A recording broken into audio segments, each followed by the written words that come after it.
Hello students, twelfth bio की class में आप सभी का स्वागत है। आज जो हमारा टॉपिक है वो है डेवलपमेंट ऑफ सीड, यानी बीज का परिवर्तन या बीज का निर्माण या बीज का विकास। लास्ट वीडियो में हमने भ्रूणपोष का विकास भी देख लिया था, किस प्रकार से भ्रूणपोष का निर्माण होता है। उसके अलावा हमने भ्रूणपोष के प्रकार भी देखे, फिर भ्रूण का परिवर्तन देख लिया था एम्ब्रियोजेनेसिस के दौरान। आज हम देखेंगे कि सीड का जो है निर्माण कैसे होता है।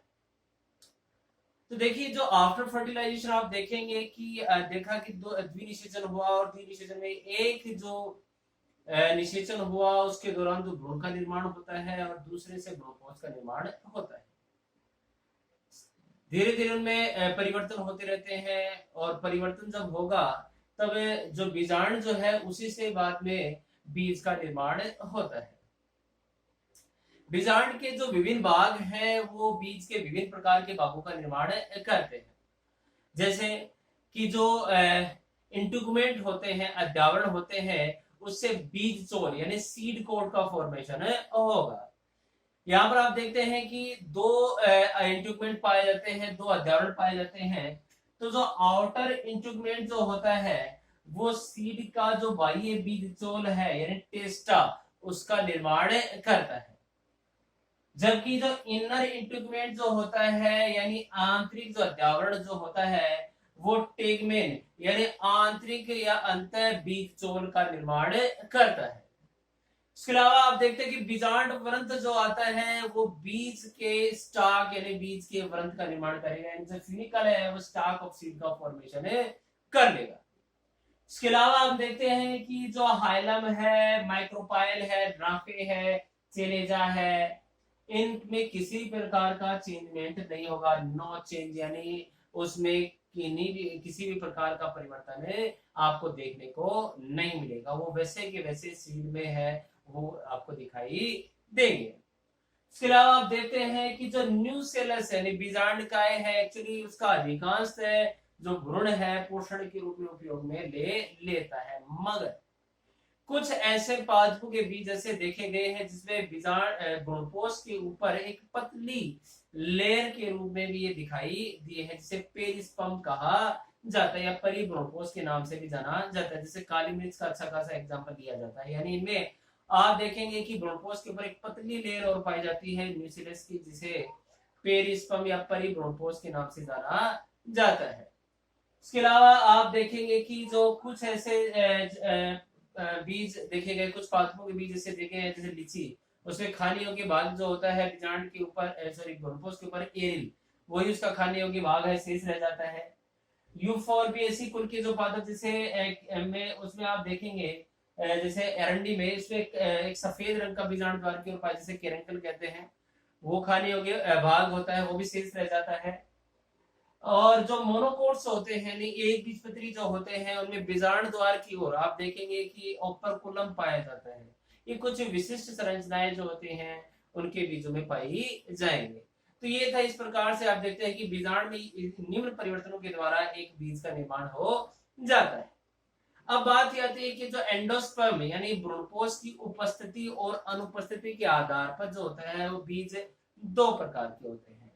एक तो होते हैं इसमें नॉन एंडोस्पर्मिक या एक्स एल्बुमिनस कहलाते हैं या अभ्रूणपोषी बीज इनको कहा जाता है। दूसरे जो होते हैं इनमें होते हैं एंडोस्पर्मिक या एल्बुमिनस, या ये कहूं कि भ्रूणपोषी या एल्बुमिनस जो है सीड है वो होते हैं।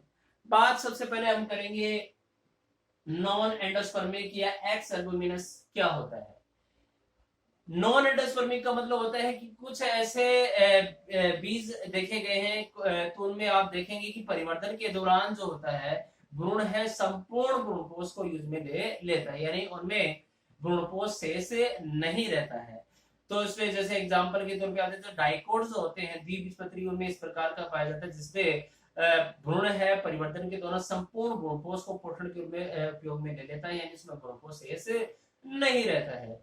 तो इन यानी उनमें भ्रूणपोष नहीं रहता, इसलिए इनको अभ्रूणपोषी या नॉन एंडोस्पर्मिक या एक्स एल्बुमिनस जो सीड कहा जाता है। जैसे आप मटर है, चना है, ये जो भी एग्जांपल आप लेंगे द्विबीजपत्री के, और ये सारे के सारे नॉन एंडोस्पर्मिक के होते हैं। इनमें आप देखेंगे कि जो बाकी का जो पोषक पदार्थ जो स्टोरेज रहता है वो बीजपत्रों में संचित रहता है। बात करते हैं आप एंडोस्पर्मिक की, यानी आप देखेंगे कि इस प्रकार के जो बीज होते हैं उनमें भ्रूण का परिवर्तन भी हो जाता है, उसके बावजूद भी उनमें जो है एंडोस्पर्म है यानी भ्रूणपोष है वो शेष रह जाता है। यानी इनमें भ्रूण के विकास के बावजूद भी इनमें भ्रूणपोष शेष रहेगा या मिलेगा। तो इस प्रकार के जो सीड होते हैं उन्हें हम एंडोस्पर्मिक या एल्बुमिनस सीड कहते हैं। मोस्टली जो मोनोकोट जो होते हैं उनमें एंडोस्पर्म शेष रहता है। तो इस प्रकार के जो बीज होते हैं उन्हें हम एंडोस्पर्मिक या एल्बुमिनस सीड कहते हैं। तो ये था हमारा जो यानी डेवलपमेंट ऑफ सीड। अगला जो हमारा जो नेक्स्ट टॉपिक आता है वो है डेवलपमेंट ऑफ फ्रूट्स, यानी फलों का परिवर्तन।